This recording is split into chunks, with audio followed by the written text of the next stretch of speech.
Oke, hai teman-teman sahabat IKM. Ketemu lagi dengan saya Sandi, Adrian Bitpam.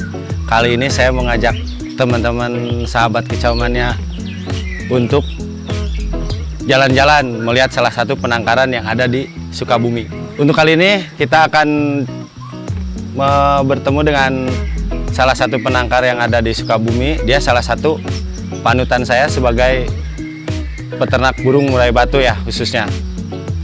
Beliau ini seorang guru. Di sela-sela kesibukannya beliau masih bisa menyempatkan untuk beternak atau budidaya burung. Oke guys, kita berangkat.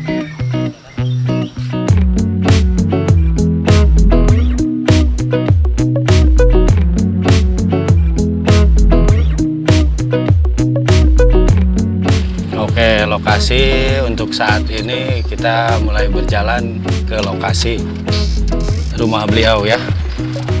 Perjalanannya tidak cukup jauh.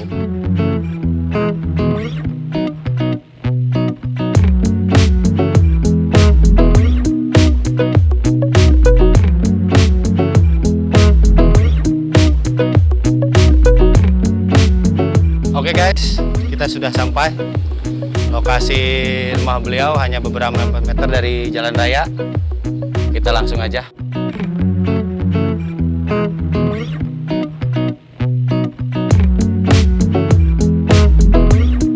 Assalamualaikum. Alhamdulillah beliau ada di rumah. Ini Bang Pade yang punya salah satu penangkaran lumayan cukup besar di Sukabumi, Cibadak. Ya, rekan-rekan kicauannya, perkenalkan saya Supadi sebagai penangkar murai batu dengan nama Padi BF. Selaku ini saya peternak dari APBN, sekaligus saya rekan kerja dengan IKM. Yuk rekan-rekan kita lihat tangkaran saya. Ini yang pertama, ini adalah murai batu. Ini ada jantannya adalah Medan, ekor 23, tapi itu agak potong karena mau mabung. Dengan betinanya 3 ya. Ini poligami, sistem poligami, 3 betina. Kemudian di sini ada jenggotnya 2, ini sekaligus sebagai masteran, tapi kadang-kadang juga ikut membantu meloloh throttle. Kebetulan betinanya sedang harem ya. Kalau untuk murai sebenarnya tidak begitu kesulitan kalau dalam penjodohan, asal penjodohan itu lagi-lagi kita bicara tangkaran. Kita jangan mengambil betina muda hutan, kita harus mengambil betina dari hasil tangkaran sehingga memudahkan untuk penjodohan, sehingga di poligami juga mereka tidak bertengkar satu sama yang lain itu. Tapi kalau kita menggunakan muda hutan, saya beberapa kali dulu awal-awalnya nyoba tapi selalu gagal. Kalau muda hutan kita lebih ini kepada hasil tangkaran, kecuali kalau jantan mungkin bisa dengan muda hutan, tapi yang harus benar-benar sudah jinak. Kemudian yang ini kita lihat yang kedua, ini juga sama, kandang yang ini sama, ini poligami juga, ini Medan ekor 20 jantannya, betinanya ada 3, kita poligami. Tangkarkan juga cucak cungkok, di sini ada 1 pasang cucak cungkok. Kemudian ada burung flamboyan, burung kecil. Kemudian ada burung bukan sogon, tapi ini pleci ya. Di sini kita masukkan, dia sekaligus sebagai pengisi, sekaligus dia kita tangkarkan bersama di satu kandang. Kemudian ini ada cililin juga kita tangkarkan, ada cililin 1 pasang kita di sini. Ini cililin coklat. Nah, ini keluarga saya ini yang suka membantu peternakan saya. Ini juga Medan juga sama, ekor 23. Di sini juga lagi pada ngeram. Kalau harga jual yang pasti untuk ekor panjang jelas harganya lebih mahal ya. Rata-rata adalah untuk para kolektor kalau untuk ekor panjang, karena kalau rata-rata yang tampil di lapangan itu kebanyakan ekor pendek ya, 17, 18, 19. Jadi kalau untuk yang ekor 23 itu rata-rata kolektor saja yang hobi itu sebenarnya kalau idealnya panjang 2,5 meter ya, tinggi 2 meter, lebar itu cukup 1 meter sebenarnya bisa. Tapi karena di sini saya udah ada yang 1,5 meter, ada yang bahkan 2,5 meter lebih bagus. Tapi minimal kalau diusahakan lebarnya itu 1 meter, panjangnya 2,5 meter, tingginya 2 sampai 2,5 meter. Nah, kemudian di sini ini juga sama. Ini adalah kebetulan jantannya sedang mabung, kita angkat. Ini betinanya, ini juga sama, kita poligami. Kalau sebenarnya ada keunggulan dan kelemahannya ya. Kalau untuk poligami itu biasanya kalau poligami mungkin kita bisa ngirit pejantan, karena dalam satu kandang itu bisa langsung 3 atau 2 sampai 3 bahkan sampai 4-5 betina. Tetapi kendalanya kadang-kadang si betina yang lain itu ada yang mengganggu saat pengeraman ataupun saat ngeloloh. Nah, kalau yang ini juga sama, Medan ini jantannya 1, betinanya ini biasanya 3, tapi sekarang ini ada 2 karena yang 1 udah mabung total. Saya angkat dulu. Ini dengan pejantan ekor 20 ini. 20 betinanya rata-rata paling ekor 11-12. Saya semuanya ada 14 kandang. 14 kandang dengan rata-rata satu kandang ada yang 2 atau 3 betina. Nah, ini saya hanya memanfaatkan lahan saja, makanya bagi rekan-rekan yang memiliki lahan lebih baik kita manfaatkan supaya memiliki nilai ekonomi ya. Nah, kebetulan ini jantannya mabung, saya angkat dulu. Ini dengan 1 betina. Nah, ini juga Medan. Ini cuman ekor 18, jantannya di atas. Ini betinanya memang ini ya, keadaan sedang dingin cuacanya. Nah, ini yang terakhir. Nah, ini paling kecil, ini sebenarnya kurang ideal ini, cuman karena ini bahan sisanya cuma tertinggal ini. Panjang cuma 2 meter 30, 1 betina 1 jantan. Ini yang benar-benar perhatikan. Kalau memang si jantannya itu terlalu fighter atau dia membantai, maka dia memasukkan kandangnya harus benar-benar pada saat jantan birahi dan betinanya birahi, sama-sama birahi masuk kandang bareng. Kalau yang sistemnya terlalu fighter.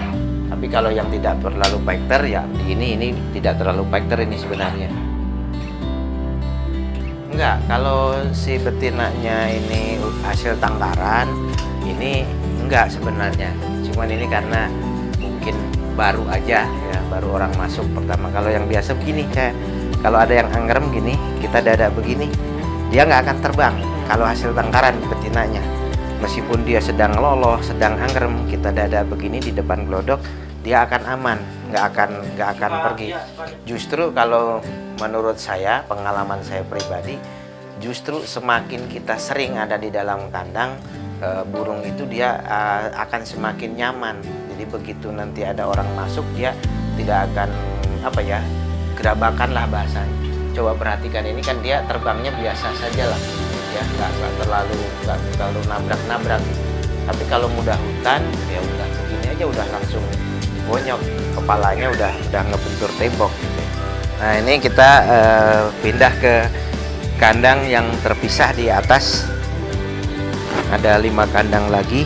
Ini kita juga memanfaatkan ya, lahan yang ada. Jadi di bawah garasi, lantai 2 kita pakai untuk kandang. Kita di sini ada 5 kandang. Tadi di sana 9, di sini ada 5. Kalau ini tempatnya relatif sempit bagi saya, karena ini lebar, panjangnya hanya 2,5 meter, tinggi sekitar 2 meter, lebarnya 100 meter 20. Di sini kebetulan di sini ada 5 kandang. Cuman kebetulan kalau kita mau ke kandang kedua, 3 dan sampai 5, kita melewati kandang yang lain. Karena kita terus saja nerobosnya, ada pintu sini. Totalnya di sini ke 5 kandang ya. Ya, bentuknya sama seperti ini. Di sini rata-rata satu kandang 2 betina. Pengambilan trotol di sini kita ambil trotol dari ternakan saya. Itu rata-rata saya ambil usia antara 8 sampai 13 hari. Ya, 8 sampai 13 hari. Kalau dulu saya lolos sendiri dulu ya, tahun 3 tahun ke belakang itu saya lolos dengan tangan saya sendiri. Kalau sekarang sudah hampir 1 tahun ini saya lolos untuk induk, tetapi induknya tidak di dalam kandang ini, tapi kita pisahkan di kandang tersendiri. Nanti kita lihat di kandang tersendiri bagaimana induknya meloloh. Beberapa anakan hasil penangkaran saya, dan sebagian ada indukan yang mabung ada di dalam. Ini adalah hasil tangkaran saya. Ada beberapa ekor di sini yang posisi sedang dorong ekor. Nah, ini rekan-rekan untuk kandang anakan. Nah, ini tadi yang anak yang hasil panen usia 7 sampai 13 hari ini saya panen, ditaruh di kandang seperti ini. Nah, ini diloloh induk. Jadi betinanya diangkat di sini dengan burung cucak jenggot. Jadi di sini kita mengambil satu burung yang lain untuk membantu meloloh, untuk meringankan beban kerjaan saya. Jadi di sini diloloh oleh satu betina, murai betina, dan satu ekor cucak jenggot yang betina.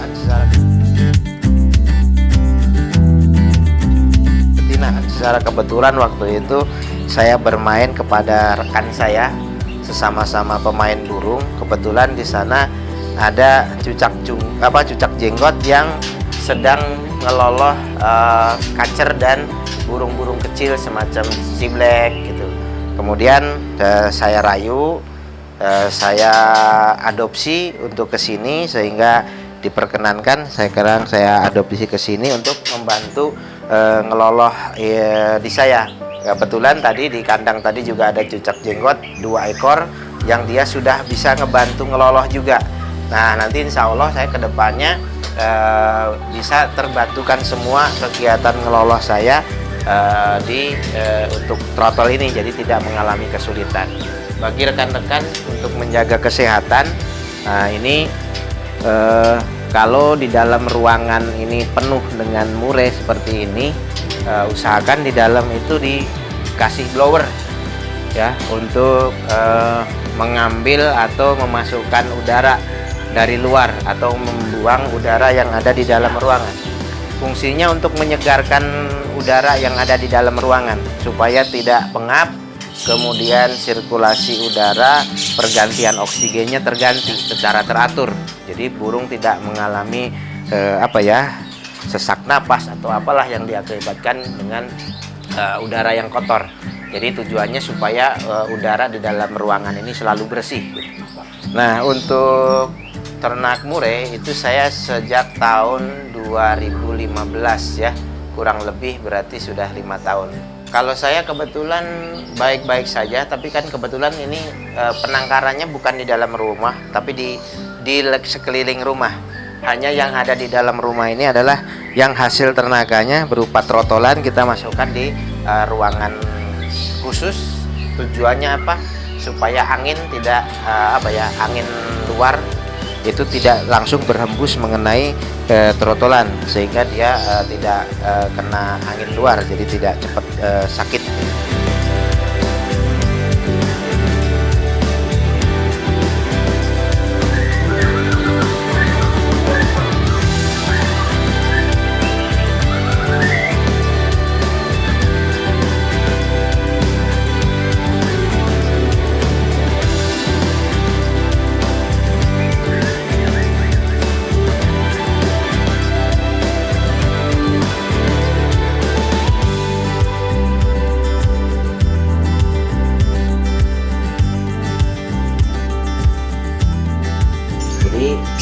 untuk siap dipasarkan itu sebenarnya dia sudah pur total, udah bisa ngepur itu saat usia kurang lebih 1,5 bulan. Tapi Total